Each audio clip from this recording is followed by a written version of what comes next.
Good morning, ladies and gentlemen, and welcome to the Hardwood Nation podcast, where we keep it real, we keep it raw, and we keep it unfiltered. It's your boy, CL Anthony, and my main man, Bryce Ward. Good morning, Bryce. What is going on? Same as always, not much, and just glad to be here. Hey, we got some shit to get into today.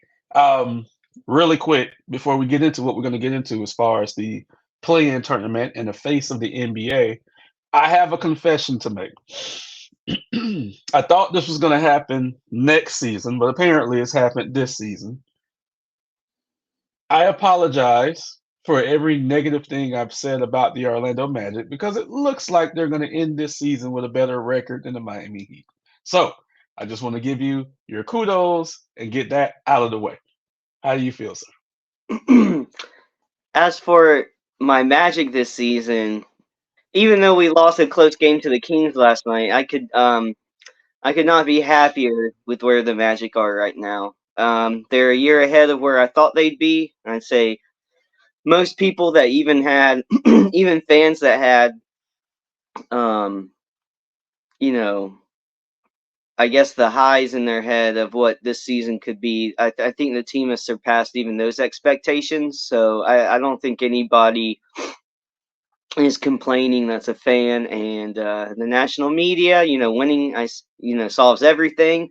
So the Magic and Palo are slowly getting more media attention with that as well. So it's just nice that see the hard work and the dedication finally start to pay off. And we're still a really young team, so I don't think just unless like some major injury happens, I don't think the Magic are going anywhere for a few seasons. That's cute. hmm So hmm now we're going to talk about.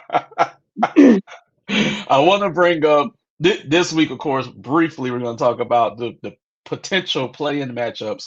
And then next week, we can talk about the playoff matchups. So, really quick, I want to start in the Western Conference. You have the Lakers at 9 and the Warriors at 10. The winner of that playing game would have to play the loser of the Sacramento Kings at 7 and the Dallas Mavericks at 8. So, Lakers and Warriors, a lot of history on the backside of their career as far as some of the players, Stephen Curry, LeBron James, Klay Thompson. Um, do you think, let's just say, the Kings or Dallas, because it's going to be one of them anyway, lose? Do you think the Lakers or the Warriors could upset the loser of the 7th 8 matchup and they have a number one seed showdown with the Oklahoma City Thunder? Definitely. So the let me get this straight. The winner of 9-10 has to play the loser of 7-8. Yes. Yeah. I'm gonna go with the Lakers. Oh, wow. Okay. I I They do. I think the Lakers have a little bit more for one game maybe than Golden State does. I think it's gonna be a close game. It's not like Steph's just gonna roll over, but um, I believe in the Lakers just a little bit more, and I actually believe in the Lakers more to pull off the win against the 7 or 8 loser more as well. Okay. Which I think is going to be Sacramento actually, because I think Dallas is going to take the Kings in that game. Dallas has caught fire the last couple of weeks. hmm Looks like those guys have finally figured out how to play together. All right, let's move over to the Eastern Conference. So What's you your have wait, the. wait, wait, what's your prediction? I asked you the question. I know this. We're supposed to talk about. I asked. I asked you the Let's not question move to the East until you pick your West. because I have my monologue for the East. Okay. No, I think you can't count either one of those teams out. Okay. Mm-mm. Um, I have a hard time still counting out the Warriors in one game to make some noise. Now, I think they would lose to well, shit. They would lose to Dallas. So if the Kings were to clip Dallas, I think Dallas would clip the Warriors, but I think they would move past the Kings. So um, either way, Oklahoma City should be afraid of one of those two teams. I put it like Mhm. that. Yeah. Um, I don't think they would necessarily be afraid of the Kings or the Mavericks, but they should definitely be afraid should the Lakers or the Warriors get there. But it's going to be a little climb for them to win a couple of games to get there. Now, sir, let me get to the Eastern Conference. Thank you, appreciate you. All right, we have the 9-10 matchup with the Chicago Bulls and the Atlanta Hawks, which I know you never wanted a part of, and it doesn't look like you're going to get. Nope. Nope. And then you have the 7-8 matchup with the Miami Heat and the Joel Embiidless 76ers. Um, so Hawks Bulls, who you got? Um. Well, especially with no Trey Young, I'm gonna go with Chicago. Yeah, yeah, and they're bigger. All right. So Chicago will play the loser, forgive me, of Heat Sixers. Who you got there? No Embiid. I got the Heat. With Embiid, that's I'm gonna go Sixers. If That's fine. Embiid's playing, if not, the Heat. You see what I'm doing there? Okay. So Mhm. the basketball gods still have not spoken to me. They have not spoken to me this year. Gonna leave But you hanging this year. so far they have. I've been waiting. Mhm. But you see, should the Heat win one game Mhm. again for the fourth straight year, we're looking at our friends in Milwaukee. We're looking at our boy Dame. We're looking at Doc Rivers. You know, year four, the Heat have won, uh, excuse me, two of three matchups. What do you think would happen potentially this year with this matchup? Because I'm not focusing on Boston because whoever Boston gets, Boston's going to demolish. So as far as this interesting matchup, though, who do you think? Um, I think the Heat upset the Bucks. Do you really? Yeah. I just don't know how. I haven't seen enough of the Bucks team with the coaching change. I haven't seen enough to assure me that in a 7-game series that they can beat the Heat, who don't have questions in the same manner the Bucks do. Not to say the Bucks can't beat the Heat in a 7-game Mhm. series. I just don't. I don't think it's this year. And if it does, they can surprise anybody. I'm just saying, Dame Giannis. I'm never going to count the Bucks out. I'm just saying, if I have to make a guess now, I'm leaning towards the Heat in a 7-game series for sure. Is there any way that can fall to where you guys do get Boston in the first round? Would you not rather No, have Boston in the first round? no, we would have to drop to 9 and 10, 9 or 10 to have Boston a potential shot at Boston in the first round. Well, not necessarily. I If didn't we know. I lose didn't know this, if you would. Okay, so what if you lose the 7-8 game, but then right, you right. win your next one? I didn't know if you could end up there or not. So of course, as a fan, you want the easiest path possible. Okay. So if looking at this, let's say, okay, let's go back to Milwaukee. If we beat Milwaukee, now in the second round, we're looking at the winner of Cleveland and the Pacers. That's option A. That's the easiest option. Because let's say we have to play Boston and we go through hell and we get lucky enough to beat Boston, then we got to play the winner of New York and the Magic. Not going to go deep into this Eastern Conference playoff prediction right now, but that's Mm. going to be a dogfight. Miami and Boston would probably be a dogfight. So this bracket is going to be a little tougher than this bracket. So from a fan's perspective, Mhm. this is the bracket I want because if we can get through Milwaukee, we would beat either one of these two teams, and then once again, the Heat would Yeah. be in the conference finals for like 3 out of 4 years or some shit like that. So this is what we're looking at right here. Mm-hmm. Now, moving right along, because we're going to dig deeper into that next week. There's something going on in the NBA, some wind that's shifting to where Anthony Edwards is getting a lot of run here, and a lot of people are talking about him as a possible new face of the league. What happened to Jason Tatum? Not saying he's not having a great season, but I think this shift is odd considering we're not even in the playoffs just yet. Like what? This is weird.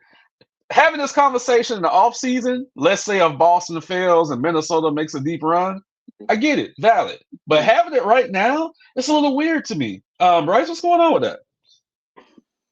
Well, it's not like Jason Tatum had been crowned the guy. He was just one of the Oh, he ones the has. NBA was. Oh No, no. the NBA. Just because the NBA props him up doesn't mean he's the guy.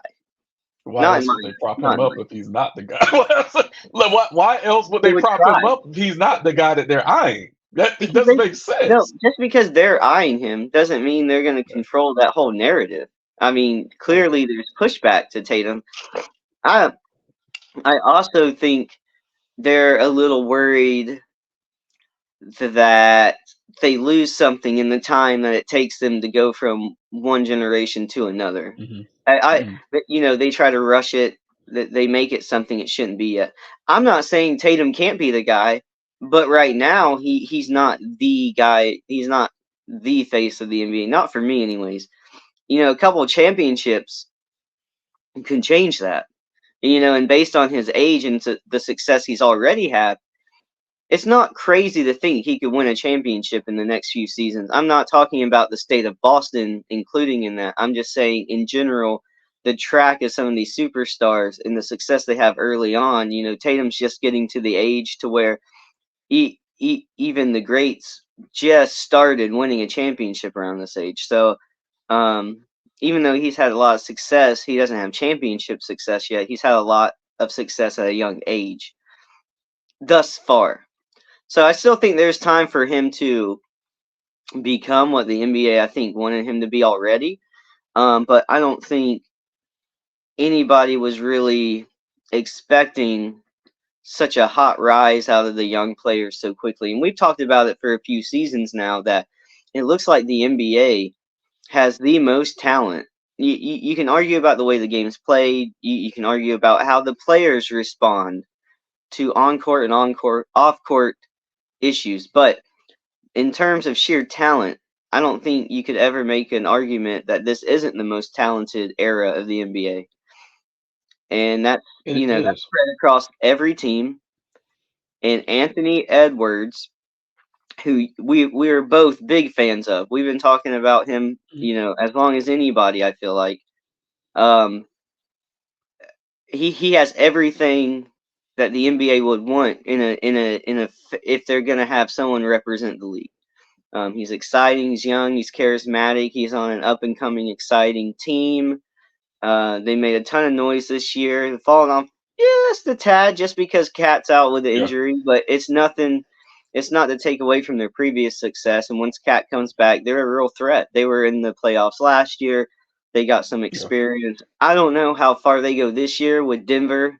I don't know how their brackets break down. There's still some time left and this and that, but I don't think they're coming out of the West, but in terms of where they're at on their trajectory as a young team, and with Anthony Edwards being such a young player still, I could definitely see the NBA pivoting in a sense, or I guess hedging their bets, right? Like, why put all the money on Tatum when you have all these other young guys who are only really a couple years out of their complete prime? And they're on exciting young teams. You could say the same maybe about SGA too. You know, um, may Luca's a very interesting candidate. He's foreign. His team's not quite as good as the others, even though when they're hot, you could argue they're as good as just about any team in the league. Mm. But we're talking about Anthony Edwards, and I don't think there's a better option if he continues to win, if Minnesota continues to get better, and then in a few years you still see Anthony get a little bit better and hit his prime, because I still think he's just a little ways out of hitting that time. Um, I mean, I'm all for it, but I'm for the competition of where it's not just let's hand him this title. Like there should be players still pushing, you know, for that kind of notion that you're going to be the face of the NBA, but that comes along with winning, and so we can't really predict outside of everybody thinks Denver Boston this year, but going forward, whoever wins the most, whoever's on that team is going to have to take some of that attention away. And I mean, it could be Minnesota and it could be Anthony. So we just have to wait and see. But I don't hate that everybody's already leaning towards Anthony, because I think it's a good pick. It's a future pick that's already paying off. Here's a couple of things that the league does, and it is a guessing game. They identify who they want to be the face of the league 2 to 3 years out. That's what they do. Um, their doomsday scenario is, and yeah, the league. This is the most talented the league has been, but we're talking about top echelon players here.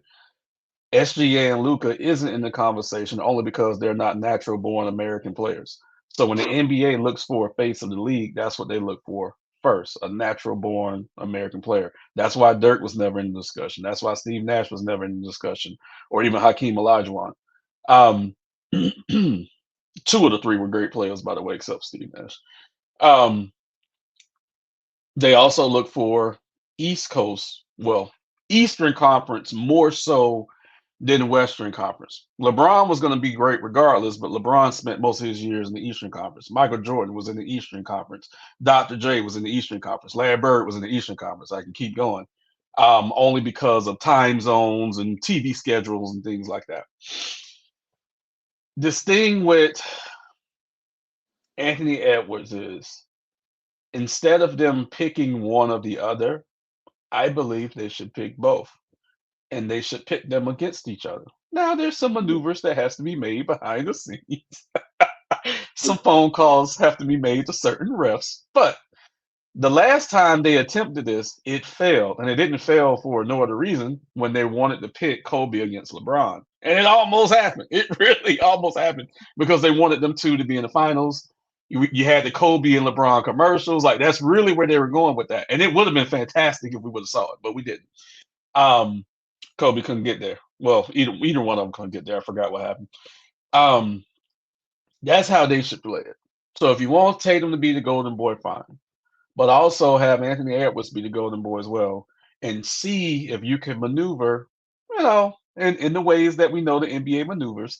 See if you can build a rivalry with these guys and get them to the finals, so you can have that.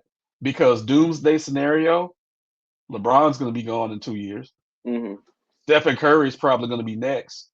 Kevin Durant's going to be old as shit. That's doomsday scenario right there. So that's why they have to identify who it is now so they can get ready for then. So, short history lesson. In 1998, when Michael Jordan retired the first time, they really only had a year to identify who the next person was. And there was no next person. Luckily, Tim Duncan came in the following season. So there was a season where it was kind of in limbo. And then Tim Duncan came in the following season, really, which was a lockout shortened season. So then they kind of hitched their wagon to Tim Duncan really quick. But had it not been for that, the NBA had no plan for Michael Jordan retiring the second time. When Um, did the limelight start to pivot more towards Kobe? Before when the Shaq first left. scandal thing. Okay. It was when Shaq left. Yeah. It was with Shaq left. And Kobe was a good player, don't get me wrong. He was a number two on that team. But when because he did force Shaq out, all the spotlight was on him. That was a huge story. Of course, you had the split between them two. Um, And the NBA was scared shitless when that bullshit ass rape allegation happened. So that kind of shook them up a little bit. Luckily, you had LeBron James, Dwayne Wade, and Carmelo Anthony entering the league shortly after. So they've been lucky, but and that could be another reason why they're going so hard with Wemby too. And he's good. Don't get me wrong, he's good, but he's not at the level of Jason Tatum and Anthony Edwards just yet. But they're praying to the basketball gods that this kid can He's good without knowing how to make his team better yet. And right, so it hasn't right. translated to wins, but rookies don't really seem to know how to do that. So that's Of fair. course, of course. But that's that's who they really want to strap the rocket to, and it would be a first because he is a foreign-born player, but he's just physically. He's such a freak. I So I have a I can't. question though. So you theoretically you think they should do like a face of the West and a face of the East, quote unquote. Now, Right. in terms of the NBA pushing certain narratives, Mhm. how do you decide if you okay? It's not like just because the NBA decides they want a team to win that they're gonna win. We talk about other teams Right. being undeniable and it not matter. It's not like they wanted Milwaukee to win a championship, that kind of thing. You know what I mean? It's not like they ever want the Heat anymore because God knows Correct. they do not like you guys. Okay, Correct. but what I'm saying is, how do they make the choice if, say, the Lakers post LeBron has a good team and Mhm. they're up against the Minnesota led Anthony Edward led Minnesota Timberwolves for a conference finals?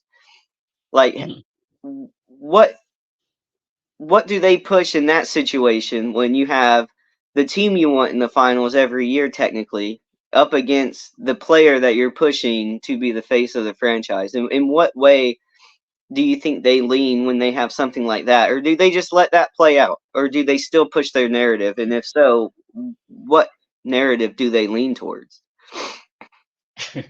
They push the narrative of the passing of the torch, and they've done this before. So when Michael Jordan went to the finals for the first time, do you know offhand who he played in the finals for his first? The first team he ever played in the finals. You know who it was? Um, no, I'm gonna guess Portland. Okay. No, Portland was the second finals. Okay, okay, okay. Michael Jordan's first finals matchup L.A. was against the Magic Johnson led Okay, Los yeah, yeah, yeah. Angeles I forgot. Lakers. Yeah, I forgot he played Magic. So it was the passing of the torch. So it would be the same story this time, right? And and here's what they have to do. Because of course the NBA looks for players who are marketable. This is kind of a controversy topic, but I've talked about it on here before. We know what people like to look at. Okay. So, with that said, Jason Tatum has that going for him. He also has the fact that he's playing in Boston, right? So, Hmm. in that scenario, Jason Tatum would actually be the good guy, and Anthony Edwards would actually be the bad guy for a multitude of reasons. And yeah, we're going there. I For don't a like mul- that connotation leading into it's this. I fine. don't like that at all. It's fine. It's fine because it's true. It's fine. You can challenge me on it. I don't care. I can give you specific evidence that is true. So with that said, you have the seeds of a rivalry, and we're not talking about the players not liking each other because God knows everyone loves each other now. So that's what we're not talking about that. But you have the seeds there of a rivalry, okay? And it's NCAA time right now. I could take it back to last year where you had the little white girl and the black girl in the championship game, and it was the most watched championship game in the history of women's sports. Let's be real about it, okay? And they're wanting it to happen again this year. So I with want that to ask said, you about that after this segment. Remind me. okay. So with that said, everything the NBA wants is like right there. So they just have to cook up some stuff, make some phone calls, call some travels, it's right Yeah. Yeah. there. So what question you got for before we wrap it up? Um, what do you think? I'm not saying that the women that they're highlighting right now aren't talented, because it seems like they're no, I'm going the exact opposite. I don't want it to come off like I think anything about the way women's basketball is played because it's Oh, phenomenal, they're especially fundamentally sound. Yeah. lately.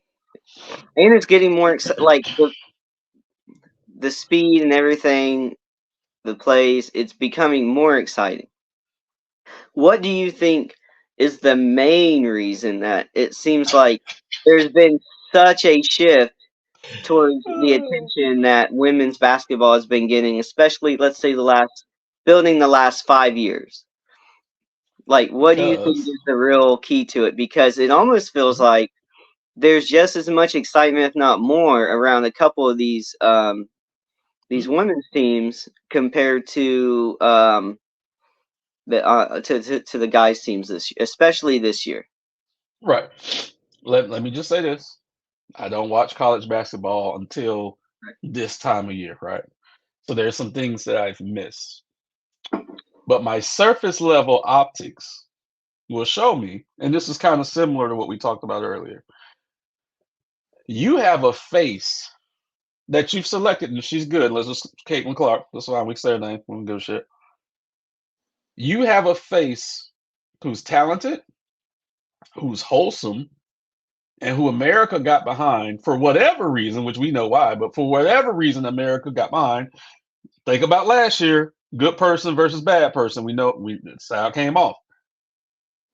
Who could play 10 to 15 years and continue to elevate the women's game.